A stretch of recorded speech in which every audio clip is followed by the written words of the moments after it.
200,000 customers in both Texas and Louisiana are without power after Nicholas made landfall Tuesday morning. When Nicholas came ashore, it dumped nearly 14 inches of rain in Galveston. In Surfside Beach, just south of Houston, houses sustained structural damage and roads were washed out. Nicholas is now tracking slowly northeast into Louisiana, where heavy rain has already arrived. Areas hit by Ida just 2 weeks ago are now bracing for potentially another 6 to 8 inches of rain. Across Texas and Louisiana, more than 5 million people are now under flash flood watches. As we get closer to fall, people with certain allergies could experience some problems. Dr. Thomas Huth with Reed Health in Richmond said our current weather pattern can trigger certain allergens like ragweed. And our own Storm Center 7 meteorologist said we have seen a lot of mold most of this summer. Dr. Huth said it could still get worse. It's growing on plants and so forth, and as leaves dry out and die, then that will also release a lot of mold into the air. Dr. Huth went on to say people will find relief when we see our first cold snap.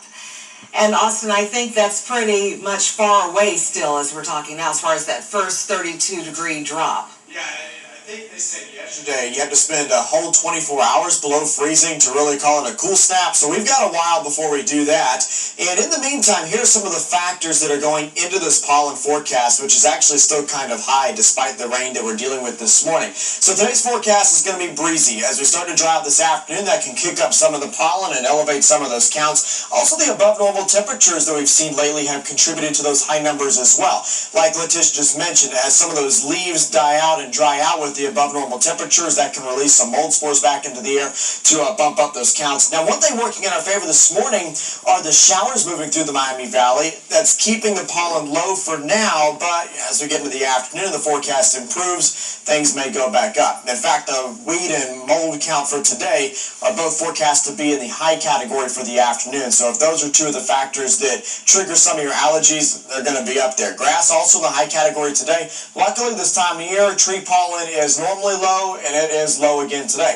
This time of year, we're normally dealing with the ragweed pollen. So tree pollen normally comes in the springtime, then it kind of transitions to a grass issue that we face right through the summertime. But then here we go into the fall with the ragweed pollen, and it's just kind of funny. I mean, allergy season lasts from March until October, so there's just not much relief. Fortunately, though, Kirstie, we do have some showers this morning, at least giving us a little bit of relief, and I think we'll take anything we can get.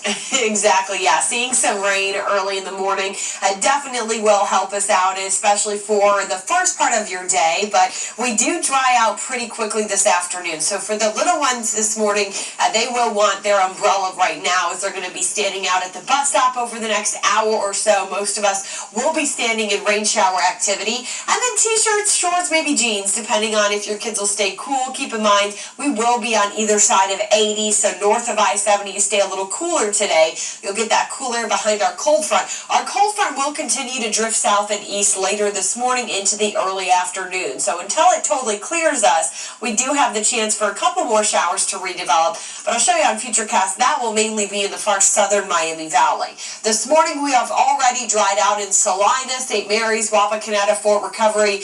So pretty quiet north and west of Dayton. We do have this band of rain showers with a little bit of downpour activity mixing in right now over Dayton. Rain's coming down at a pretty good clip, as well as Huber Heights, all the way up to Urbana and St. Paris. It's still wet there as well. And you can see our rain totals, especially across Indiana, when these storms were a little bit stronger.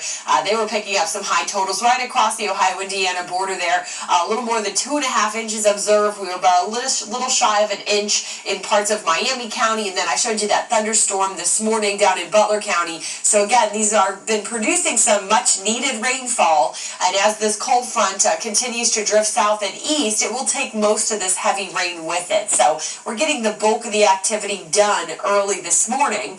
You can see by 9 a.m. we may have just a lingering shower or two, and then as we warm up this afternoon, that boundary will be close enough to the southern half of the Miami Valley that they may see another stray downpour in Butler, Ward, or Clinton counties. But you can see Dayton and points north and west are pretty quiet for the late afternoon, and then everybody stays dry as we get into the evening.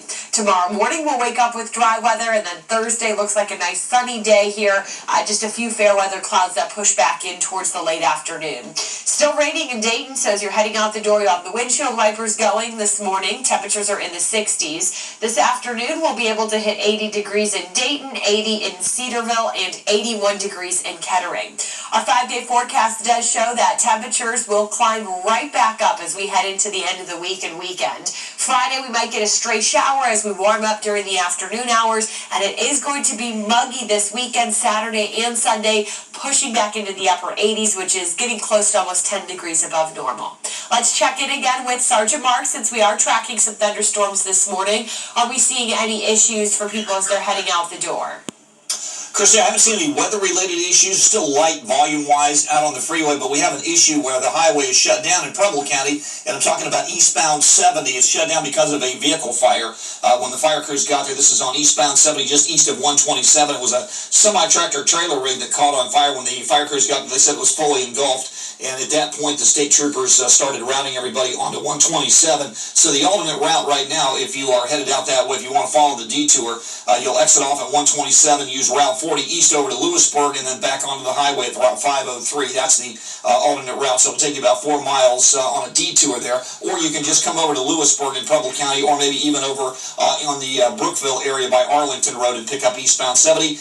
Temporarily now we still have eastbound 70 shut down to traffic. I'm Sergeant Mark Bauer in WHIO Team Traffic. Sergeant, thank you for that update. 5:22 now.